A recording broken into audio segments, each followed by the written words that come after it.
Last week we caught up with Clair, talking a little bit about Maine's logging industry. This week we're going to talk about the project. Interestingly, Ross's property is adjacent to the new transmission line.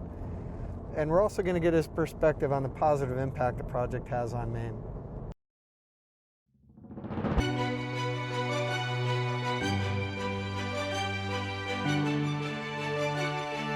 I'm Thorn Dickinson.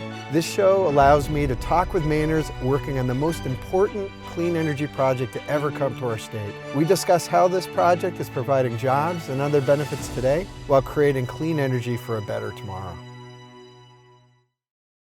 Obviously, at some point, this project that we've been talking about, you became aware of. Tell me a little bit about that. Oh, I just, I seen them, it was actually at the beginning, quite a few years ago, where there was talk about the feasibility of putting in another line. So I took out the maps to see whereabouts it was going and stuff. So I got looking at it. How's it, what's it's going to affect?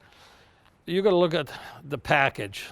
You look at the big package, and it is very difficult for the average individual. It's almost like you're going to be a Philadelphia lawyer, because each side is throwing stuff out, and whether it's right or wrong, you're going to form an opinion to see, who's right or who's wrong, and there's errors, I'm sure, on both sides. But at the end of the day, as one of the largest taxpayers in the state of Maine, which is CMP, I'd hate to have somebody tell me how to run my business on a daily basis. I mean, they had to go through more regulatory than the White House to even start this project and put a lot of money out there.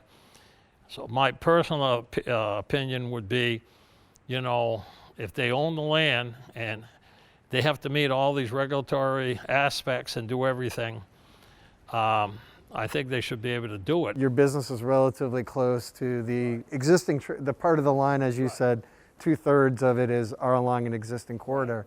And you're just down the road from the part where we'll be adding to the corridor and putting in the new line next to it, so. Yeah, and everybody's had good relations. I mean, people hunt. They say they're going to strip this or strip that. That's some of the best hunting. Deer's going to cross those lines. We have partridge. We have birds. It's not like you go up north. I got a camp up north, and they cut thousands of acres. Nobody seems to say a whole lot, but eventually it all comes back, and there'll be vegetation on those lines, and it's just like anything in life. It certainly is going to look better than Philadelphia.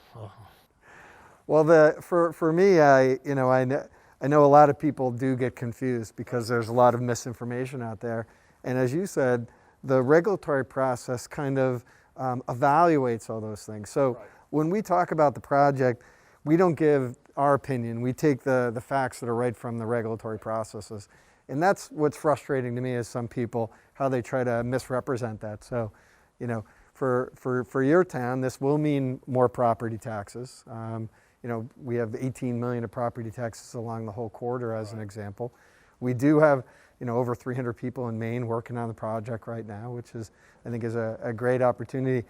It is hard to get that information out, and that's why I think having conversations with people one-on-one sometimes around the back of a truck or at a picnic table having a beer is a good way to kind of talk about these things. Yeah, we got a great relationship with the workers and stuff, so it's not all negative. You just can't paint a picture saying, there's a lot more involved than what it looks like. Are you familiar with that area up there where we're going? Once you leave that Kennebec River area and you're headed north, it's not much virgin timber up there anymore.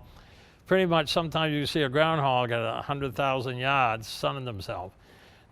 And at no point, as far as, and correct me if I'm wrong, at no point do we say you can't run snowmobiles or four-wheelers. This might be an opportunity to work with the local clubs and use this right away in their favor. No, we've... when you look at the snowmobile trail system, there's a lot of trails right around Coburn, but when you go west from Coburn to the Quebec border, there isn't anything right now. Yeah, right. So this will be a whole new 53-mile corridor available for snowmobilers, available for hunters, available for hikers. From my perspective, as far as bird hunting or animals and wildlife, and it gives the deer fresh growth. So there's definitely two sides of that story when you look at it. Yeah. Yeah, I mean, obviously this is an area where that's very remote. Right. But it has logging trails, it's got skidder trails, you can see the clear cuts that are out there. Exactly. And that's why we actually put that line there, was to put it a place where there already been pretty significant. Exactly. Yeah, and the people that's using a lot of that land has had pretty much free use through the logging companies. And the logging companies ain't taking that away, so seems like it's almost a win-win all the way around.